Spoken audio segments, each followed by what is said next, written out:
Welcome to another edition of Startup with Poland. Today, our deep dive is looking at the food and agri-tech sector. My name is Tessa McIver and I am your host.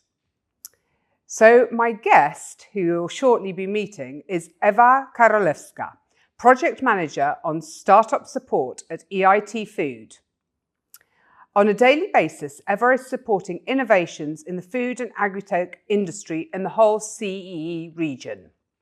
She's an expert in sustainability and has a wealth of experience behind her in consulting in areas of climate tech and sustainable strategies. So let's meet Ewa and find out more about the current state of the agri-tech industry and what path led her to her current role. Ewa, welcome to the show. Thank you. I'm very happy to be here with you. Well, I'm very excited that you're here. And to get started, please tell our listeners, what actually does EIT Food do? Well, I will try to tell it in a simple way because we do a lot of and we are present all over the place. So our main goal is to transform the food system via innovations, so that the healthy and sustainable diet is available for all. So it sounds very, very simple, right? Yeah. But it's not that simple, as we know. So we are looking at the innovation gaps and we are trying to tackle those innovation gaps where we have a feeling that we can have the biggest impact and we can bring about the change in the food system. We are supporting entrepreneurs, we work with innovators, we are supporting commercialization of innovations. We work with educators and education systems, with students, we work with consumers, we work with big companies, with startups, with R&D centers, with academia. Wow. Yes, because so many different organizations involved. So as EIT Food, we focus on three main missions because we want to have an impact, we want to measure impact, we want to tackle those areas where we have a feeling that we can really influence. Okay. First mission is healthy lives through food. The second one, net zero food system. And the third one is resilient and fair value chains. Okay. So as you can see, those missions are kind of broad. They cover a lot of, but also if you look at content of those missions, it's more specific. On top of those missions, we have also some very specific areas that are cross-cutting and they are across all those three missions. But we have a feeling that they are very important, that they can change a lot of if we intervene in those themes. First one is called regenerative agriculture. I don't know if you're aware of this concept of regenerative More agriculture. or less, but explain, I want our listeners as well to understand. So please, explain for us. Okay, so it's another concept of agricultural practices. It's in a very short way, in a nutshell, it's aimed at regenerating the soil. Okay. So we are not only producing the food and looking at the very short-term impact, but we are looking into the future and you work on the landscape, you are changing something, but you're thinking as well about maintaining this and even improving the system that you are operating in. Okay, so it's really sort of about thinking long-term, about ensuring the quality of that soil, about, Not only this, it's not only environmental aspects, it's also looking at the social aspects very much, at the situation of the farmer, because the farmer is at the core of the whole system. Yeah. And it's also looking at the health aspects, so also the nutritious values, for example, of the crops, of our products that we are eating and buying every day. Another cross-cutting theme is protein diversification. So we are looking at supporting all those solutions, innovations for protein diversification. We are trying to change a little bit as well the regulatory landscape, influence this. Okay, wow. So we are running a think tank, a protein diversification think tank. And we are producing different papers and, for example, white paper on protein diversification, policy papers. And we are trying to influence as well decision makers on those topics. Okay, fantastic. Yes. Another one is packaging. We are also working with actors from the food sector, but not only from the food sector, also with the producers of the packaging. towards innovative solutions when it comes to packaging in the food system. It's a very big topic. It's a very difficult topic. It's a challenge. So there is a lot to do. So we are inviting as well stakeholders who are interested in this theme to join us and work with us together on this one. Well, I mean, to be honest, I can already imagine that there must be so many different stakeholders that you're bringing in to actually, work on these all, incredibly important and yet very big topics. Yes.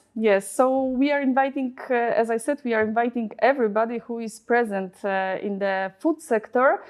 But I would like maybe, since the theme of the podcast is Startup with Poland, I would like to mention our amazing portfolio of startups. Oh, please do. Yes, please do. We've been working and supporting startups for many years. We are supporting startups on a pan-European level where folks from Poland can join the cohort and they can work with startups from other places in Europe. And we are also supporting startups in our region and in south of Poland on very specific gaps where we see, okay, look, there is an amazing potential here. We have so many innovators, but maybe they don't have opportunity to test the solution in real life. Okay. For this, for example, we have test farms program where innovators can come and test their solution in live on the farm, and they will get the feedback from the farmer.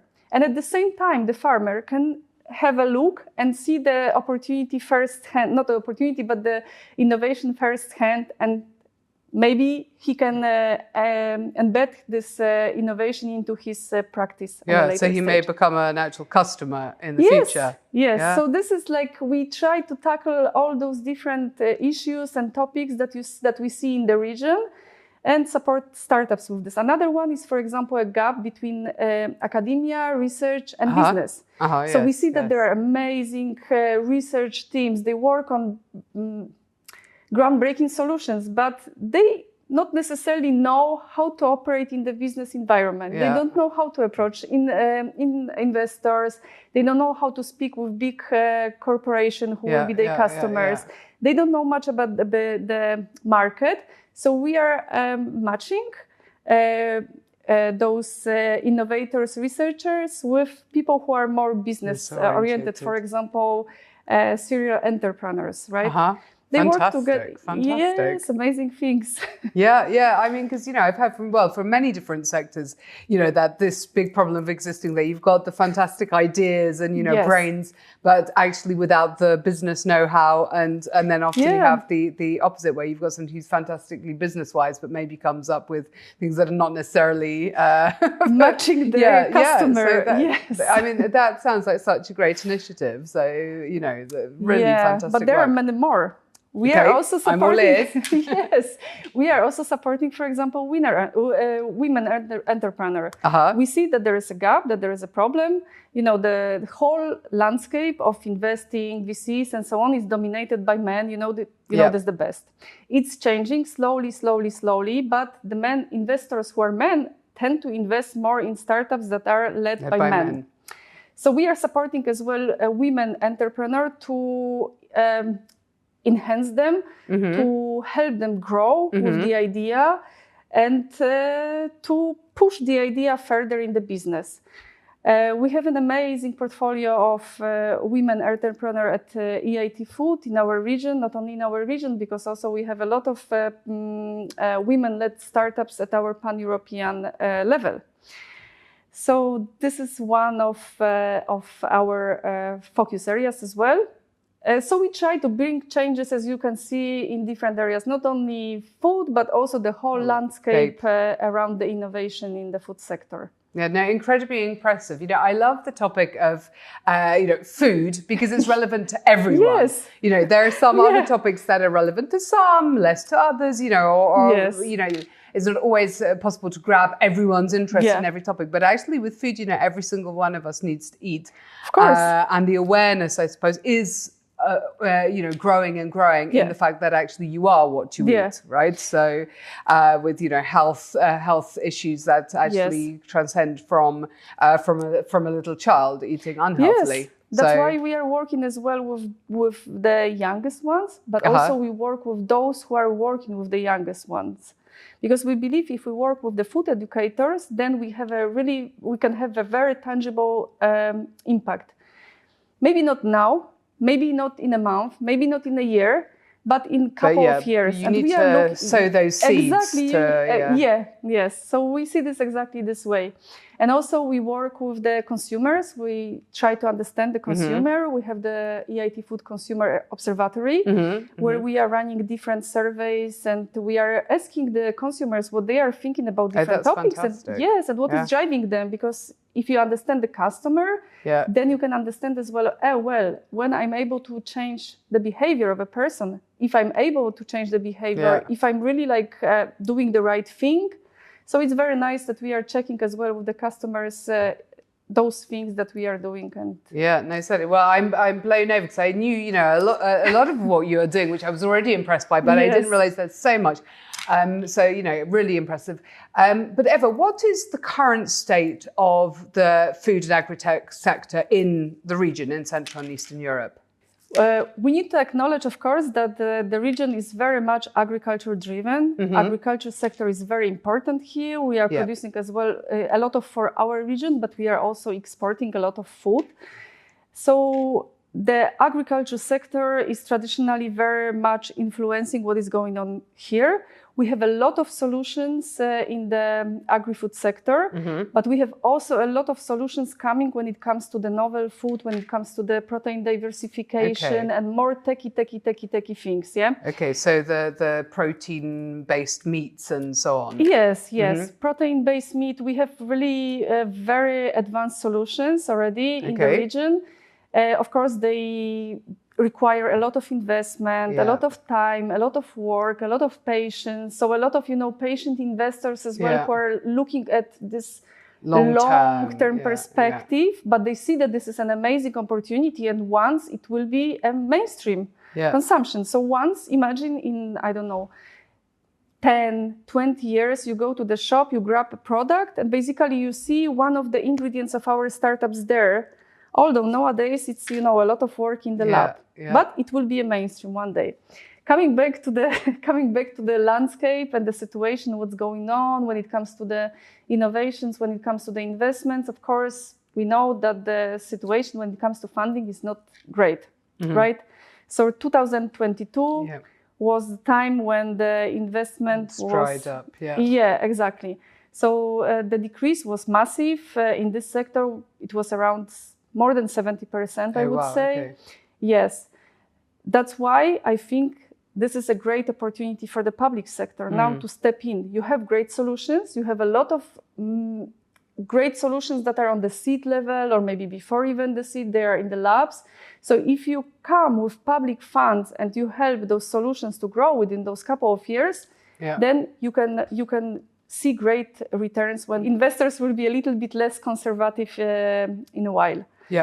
What is great when you look at the agri-food tech sector in the region, you can see that the percentage of startups in the whole population of innovators and startups in the region has been growing.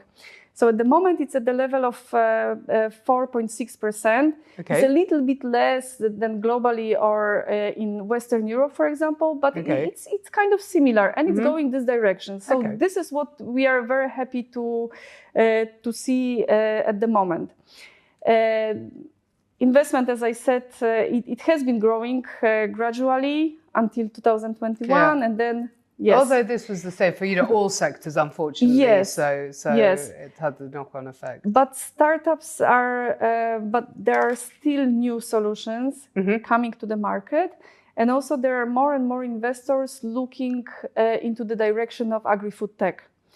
So in the past, it was a topic that was considered kind of, everything related to food, agriculture was more like conservative. And it was kind of difficult topic that required a lot of experience and knowledge and expertise in this field.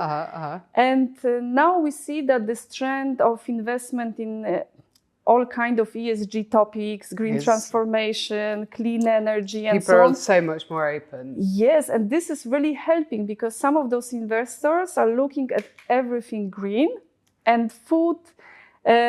So AgTech, food tech is also there. Yeah. So I'm very happy to see this change as well and the growing interest. Also, the European Investment Fund is investing in this theme. It was announced, I don't know, maybe 2 weeks ago that European Investment Fund is going to invest 40 million euros in a fund that will invest in ag food tech in our region, in Central Eastern Europe and in the south of Europe. So I'm very happy to see, Great. those things there.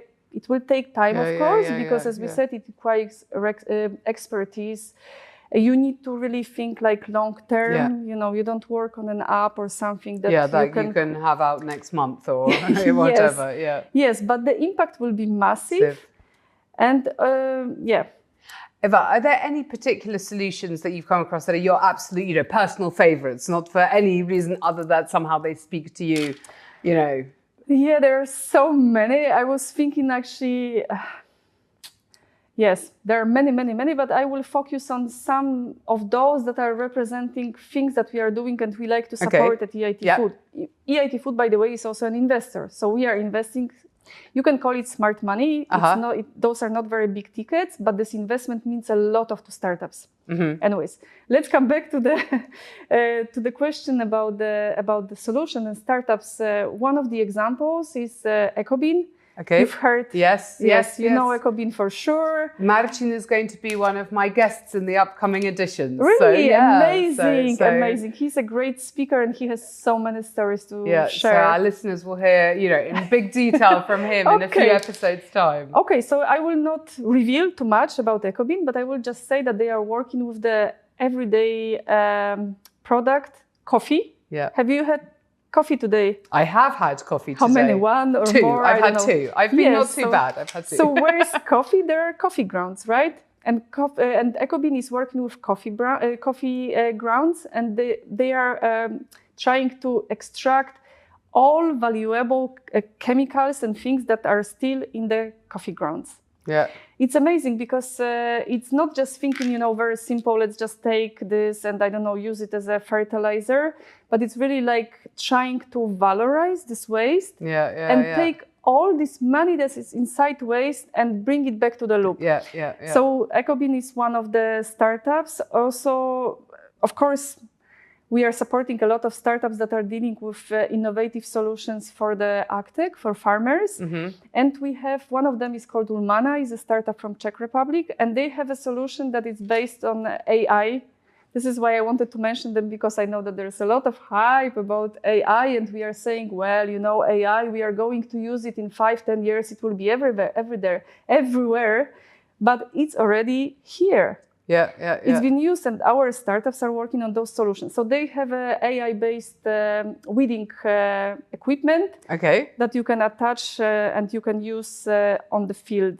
It's getting very, very popular, and they are as well they are expanding to other markets. Another solution, IO. Have you met IO? Right, you met them at our event. I have. Yes, right? Yes. So IO is working with the sawdust.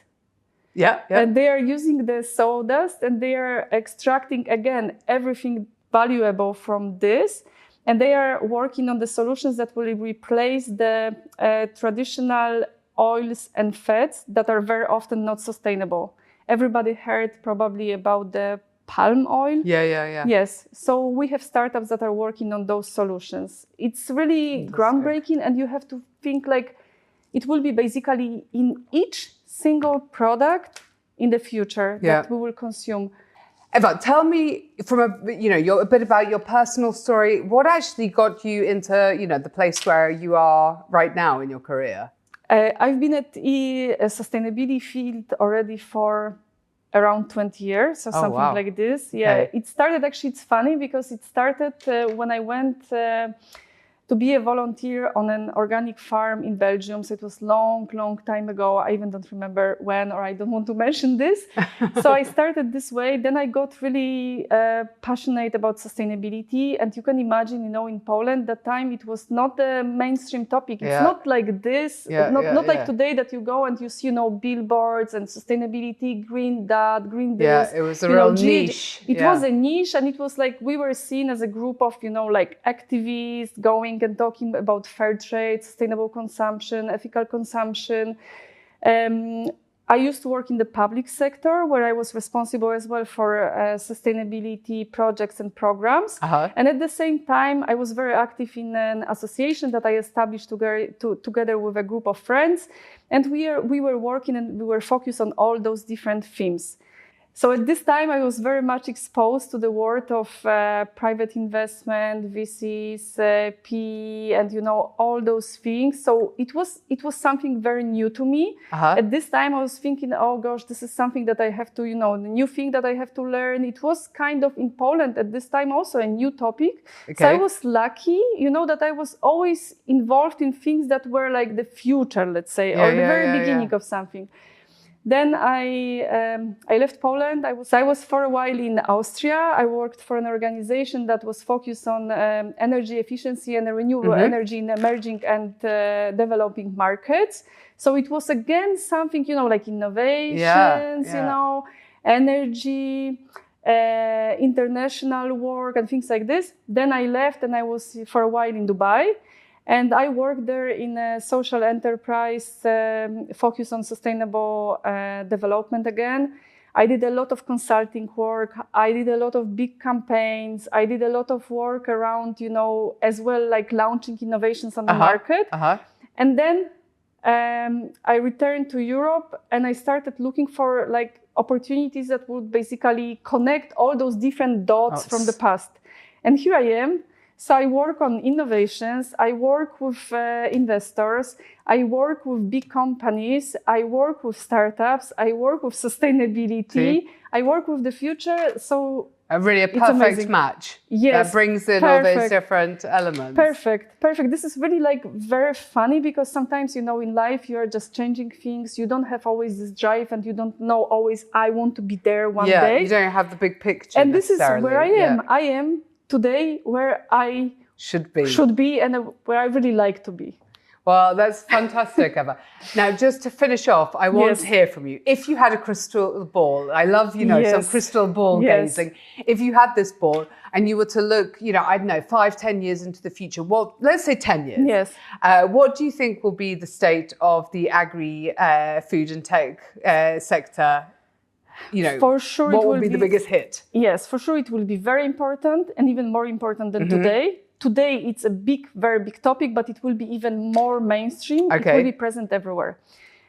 Diversified proteins, so all those things that are at the moment tested, bioreactors and so on, will be more and more present. So the things what you said before, that we'll go into the shop and find the solutions on the shelf. We'll find those solutions on the shelf. Sometimes we will even not know that they are there, because it will be so common that basically they will be one of the ingredients. Instead of the palm oil, you will have another ingredient.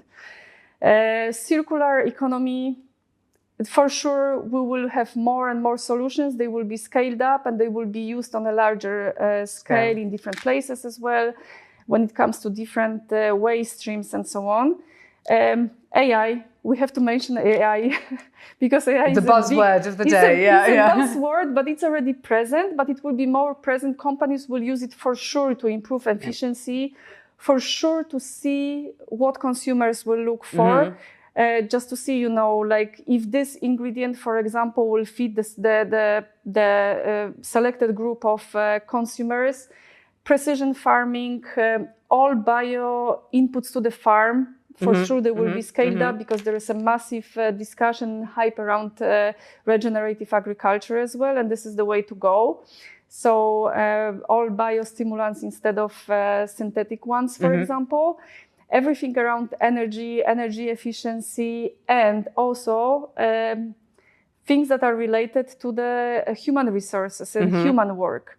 At the moment, we can observe already that there is a problem. Companies are saying, we cannot find people, who will work, collect, for example, strawberries or do something else in the factory. So there will be a lot of solutions that will help with this issue as well. Okay. This is how I see this. I see this on one hand, I know that there is a lot of to do, that the impact of the food sector is really vast. But I see that there are solutions. We just need to take those solutions, we need to scale them up, and we need to make them mainstream. So a couple of years, patient investors, understanding investors, injection of public funds as well. And support from fantastic organizations like EIT Food, right? Yes. Who really also give that mentorship, guidance and expertise. I think that's really key to the whole equation as well. Yes, and I would be really happy if we could meet in those, 5-10 years and see. Well, let's absolutely let's see do what it. we discuss, because I may be wrong about all those things, because we have to take into account that we are living in a very complex environment, with many different factors. So, well, Ewa, I'm going to put it in the diary after this call, for us to watch back this, this discussion. Amazing. And let's, analyze, what indeed happened. But I'm sure that on many fronts you are going to have been absolutely spot on. And probably, I'm sure there are some innovations in the sector that will appear that, none of us have even thought of yet. Yes, so, exactly. So there are people who are working on things, that we don't understand even, because they are so complex and they are so much, looking into the future, not into the current situation and this time. Exactly. Ewa, thank you so much for joining us and for sharing, your expertise, your insights into what EIT Food does, your predictions for the future. And, let's keep the conversation going and let's see, indeed what the future brings. It was amazing. Thank you very much, and see you somewhere else. Yeah, around. Indeed. Thank you, Ewa. Thank you very much. Thank you. And thank you to all our guests. See you next time on Startup with Poland.